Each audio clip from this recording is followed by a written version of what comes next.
We sometimes like to think that arts and science are completely different from each other and have nothing in common, but by combining skills and approaches from these two fields, we can get fresh perspectives on our work, and sometimes we can yield very special results.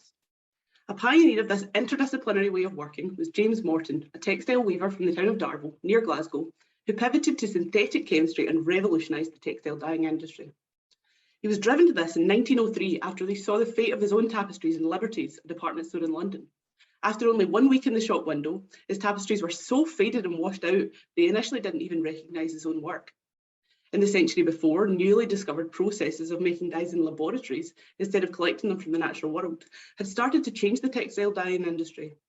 But as James Morton had just discovered, these new synthetic dyes, despite initially bright and impressive colours, faded very easily in sunlight.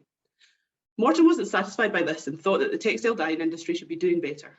He collected samples of all the dyes on the market, mounted them on cards like the one that you can see in the slide, and placed them in his greenhouse, half covered and half exposed, to test their sensitivities to sunlight. There were very few dyes which retained their colour. Morton selected these and launched a range of unfadable fabrics with a guarantee that the colour of the dye would last at least as long as the life of the fabric.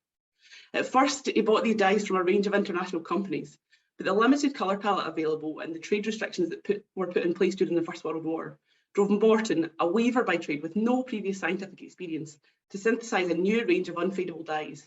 These were the Caledon dyes.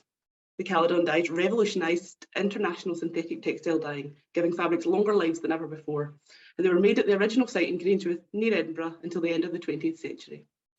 Despite the importance of the Caledon dyes and their use on a wide range of interesting products, many of which are likely to be in museum collections now, there's not currently any way to know whether a historical textile was dyed with the Caledon dyes or not.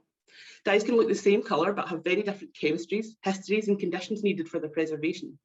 We therefore need to know the chemical identities and molecular structures of the dyes in our collections to really understand and preserve our historical objects. So my research is hoping to find a way to use chemical analysis techniques to identify the Caledon dyes in museum collections.